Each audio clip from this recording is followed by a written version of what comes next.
딜사이트스 다니엘 선생 함께 하도록 하겠습니다. 어서 오세요. 네, 안녕하십니까? 네, 반갑습니다. 우리 다니엘 선생님께서는 뉴욕 증시 휴장을 하게 되면은 이제 볼 내용들이 조금 사라지잖아요. 네. 그때 보통 뭐 하세요?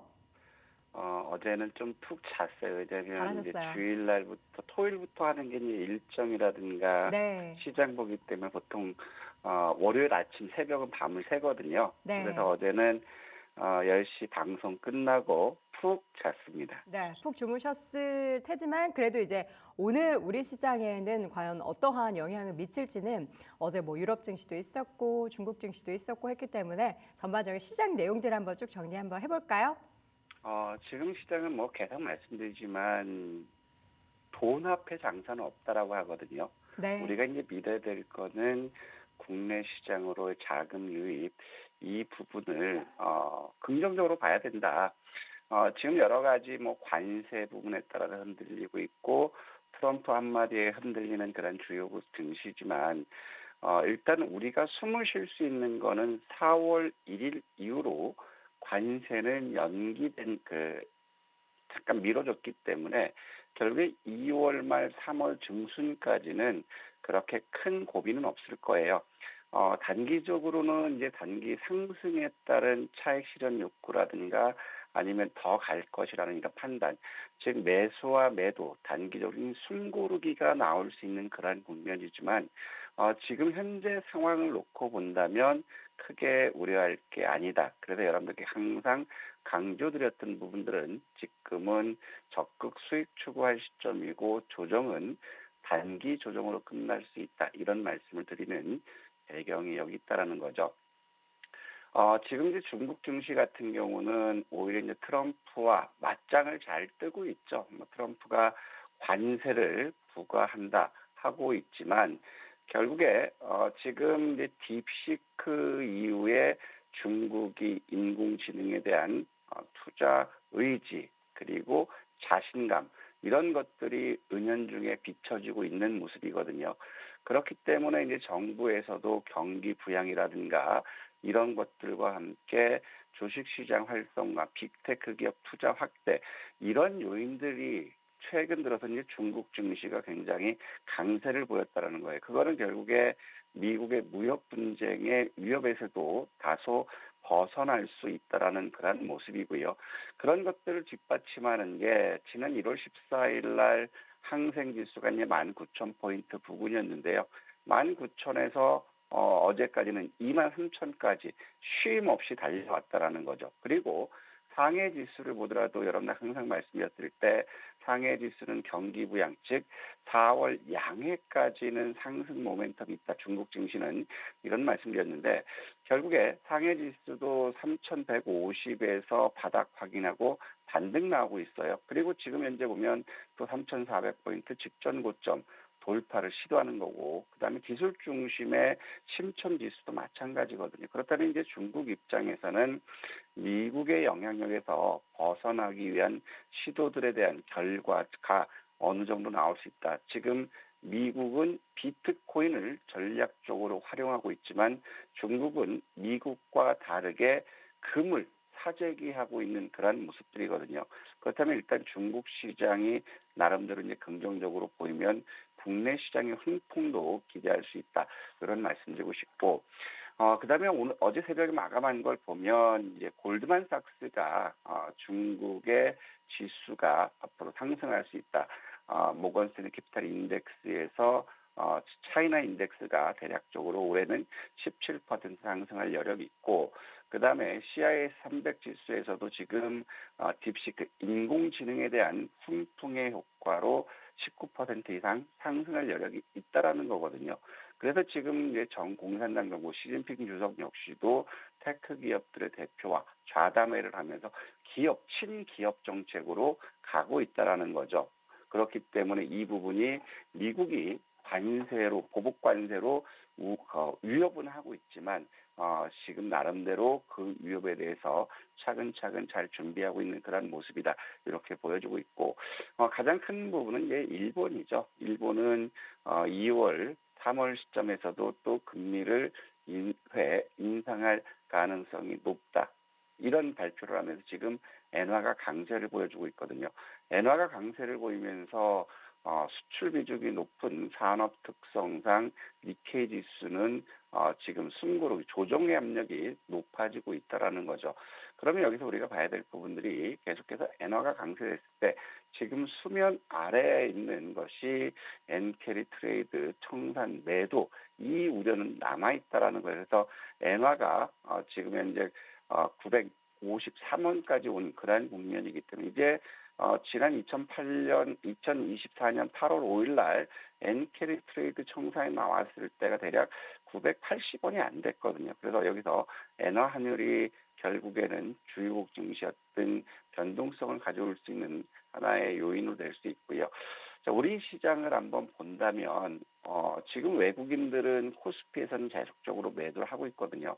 반면에 이제 선물에서 매수를 하고 있는 그런 상황인데 일단 우리가 시장이 수급이 개선됐다라고 말씀드리는 거는 고객예탁금이라든가 CMA라든가 마켓머니 펀드라든가 국내형 주식형 수익증권의 자금 유입이 일단 긍정적이다 이런 말씀을 드리고 있는 그런 상황이에요.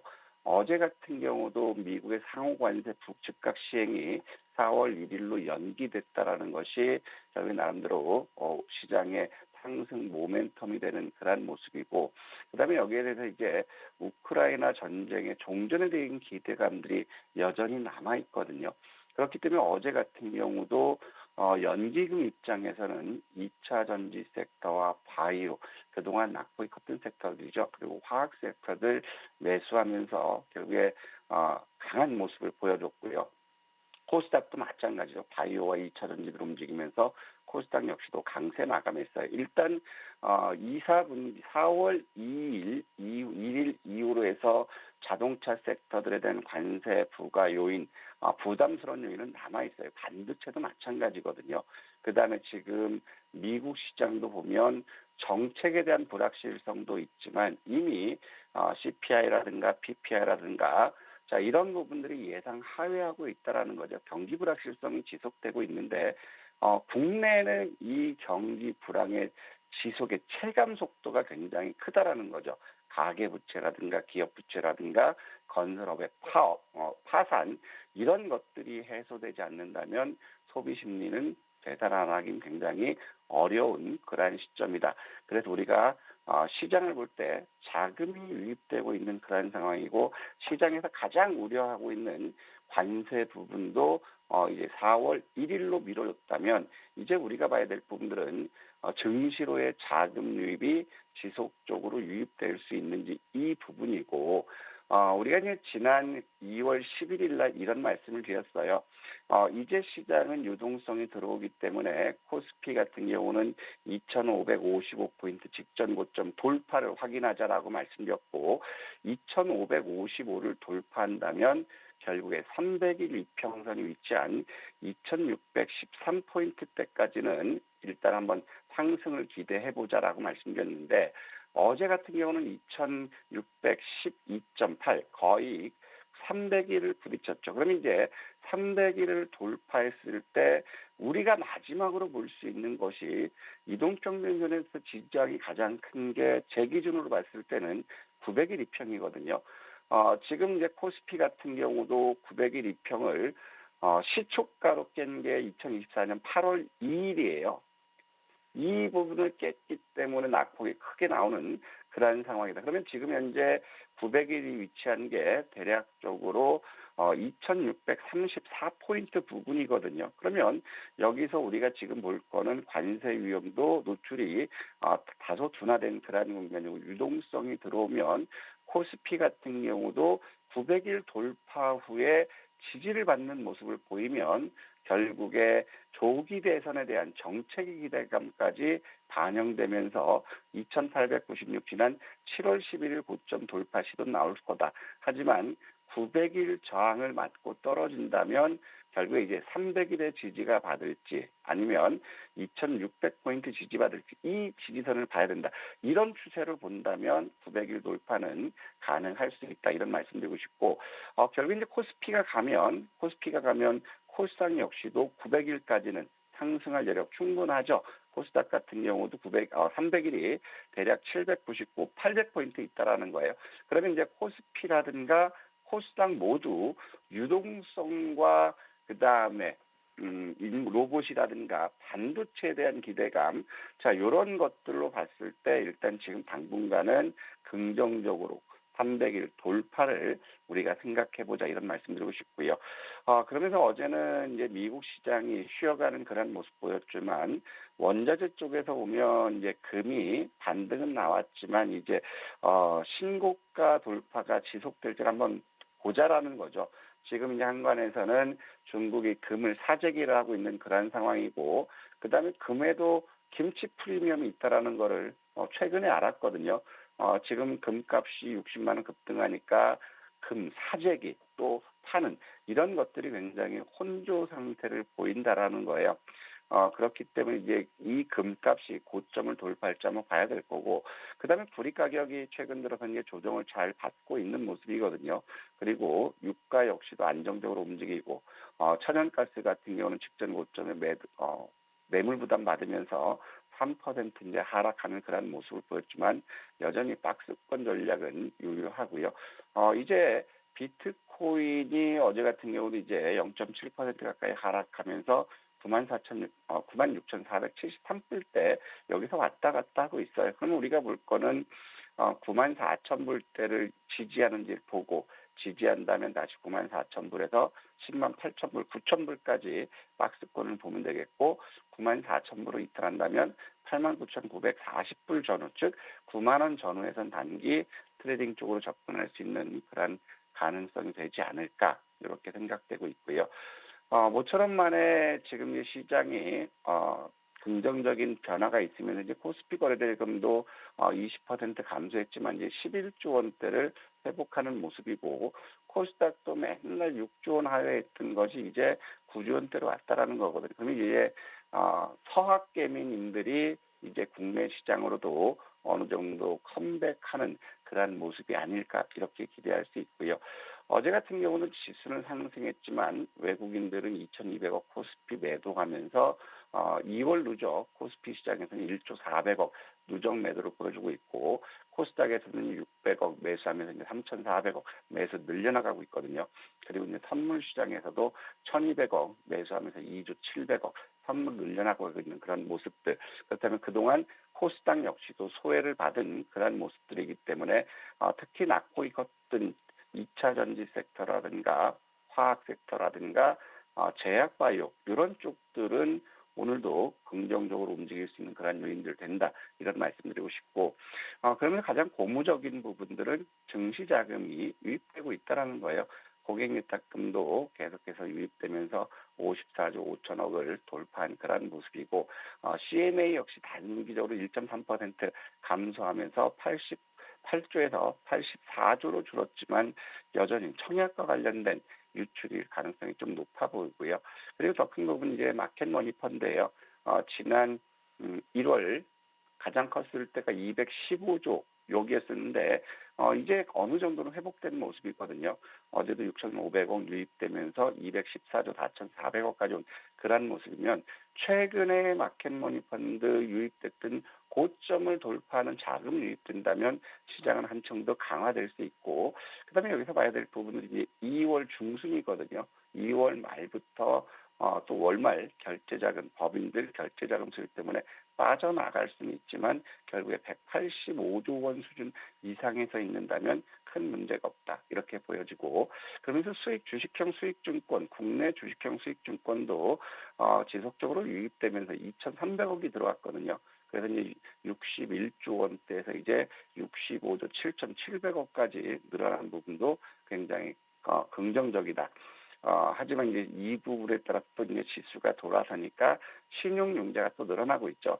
15조 5천억까지 떨어졌던 신용융자가 17조 3,300억으로 오면 결국에 요거를 발라먹기 위해서 또 한번 장중 변동성은 있을 수 있다. 결국에 그 요인은 엔화 강세에 따른 엔캐리 트레이드 요 위협일 수 있겠죠. 하지만 지금 상황은 굉장히 좋고 2024년도 전 세계 꼴찌에서 두 번째 했던 코스피와 코스닥이 2025년도에는 새로운 정부 정책에 대한 기대감으로 다시 한번 날갯짓하는 그런 시점이 되지 않을까 이렇게 조심스럽게 보고 있고요.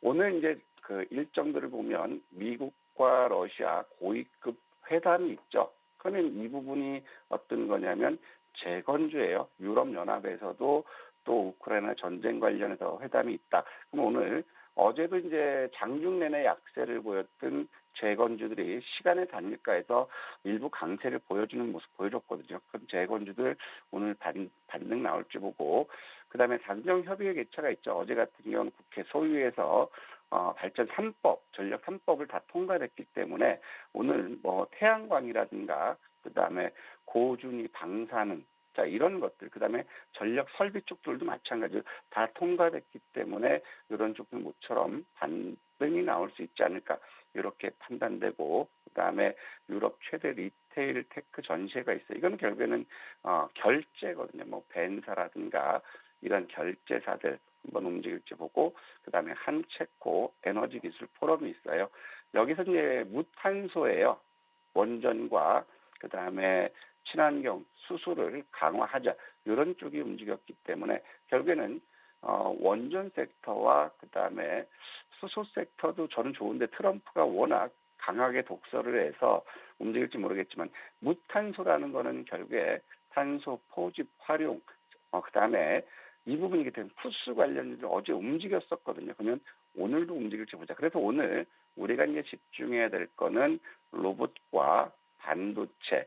이 반도체는 어떤 쪽을 보냐면 유리 기판과 CXL 쪽으로 보시면 돼요. 내일이 이제 세비콘 코리아 행사가 있기 때문에 이쪽을 봤으면 좋겠고, 그다음에 인공지능 섹터도 너무 낙폭이 컸어요. 그러면 인공지능을 보면 인공지능은 휴머노이드로 로봇도 같이 움직이고 인공지능 소프트웨어라든가 플랫폼도 같이 움직이고 또 같이 따라가는 게 뭐죠?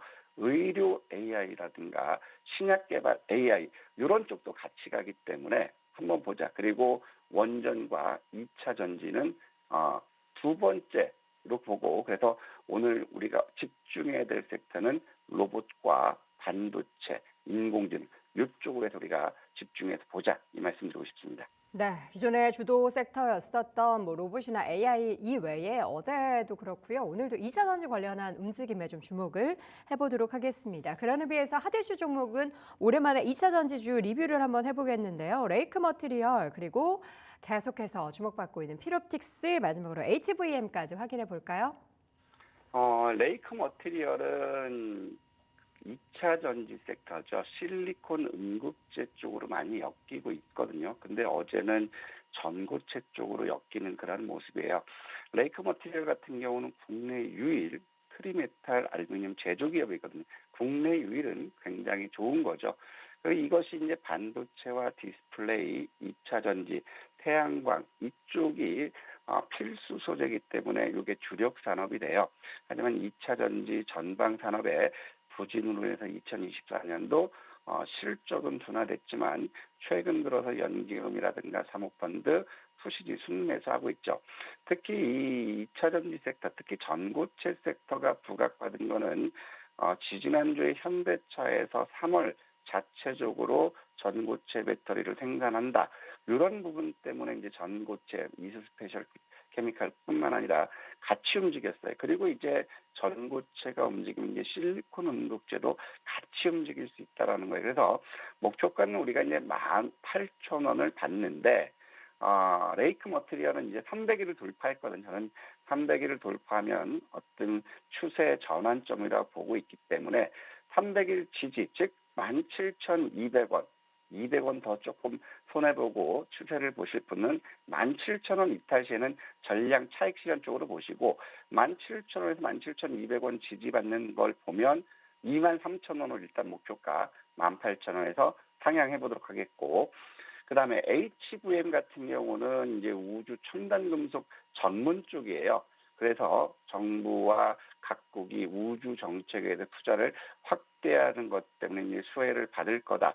이렇게 얘기했는데, 최근 들어서는 HVM이 어떤 쪽으로 움직이냐면 정부의 온디바이스 AI 반도체에 대해서 1조 원을 투자한다. 그러니까 결국에는 온디바이스 AI 소재 부품 쪽으로 부각되면서 급등이 나오는 그런 모습이에요. 그러면 이제 우주 섹터도 아직까지 이슈는 남아있는 상태고 그동안 또 뭐가 있으면 양자 섹터가 조정을 받았거든요. 근데 이제 양자 섹터도 반등이 나올 수 있는 그런 모습이면 결국에 HVM 같은 경우는 우주와 양자, 반도체 세 가지 이슈가 같이 있다라는 거예요. 그래서 우리가 처음에 HVM은 3만 원을 목표가를 했는데 결국엔 3만 원은 돌파된 그런 모습이에요.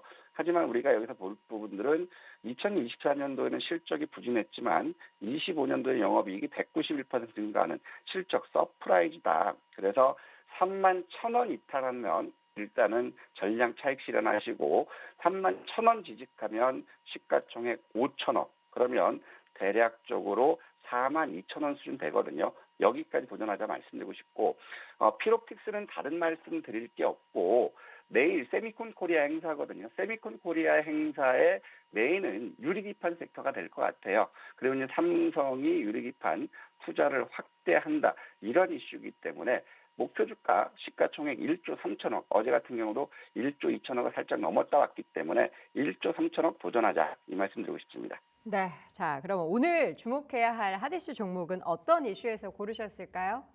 그동안 소외받았던 2차 전지 섹터인데요. 네. 다음 달 개막되는 인터배터리 2025 행사에 K배터리 세계 회사가 주목받고 있다. 또 비아디 역시도 참여한다. 이런 부분이에요. 그러면 이제 배터리 섹터들도 낙폭이 큰 그런 상태에서 소재부품 쪽은 실적이 좋아지거든요. 이수 스페셜티 케미칼이라든가 나노신 소재라든가 대주전자, LG 에너지 솔루션.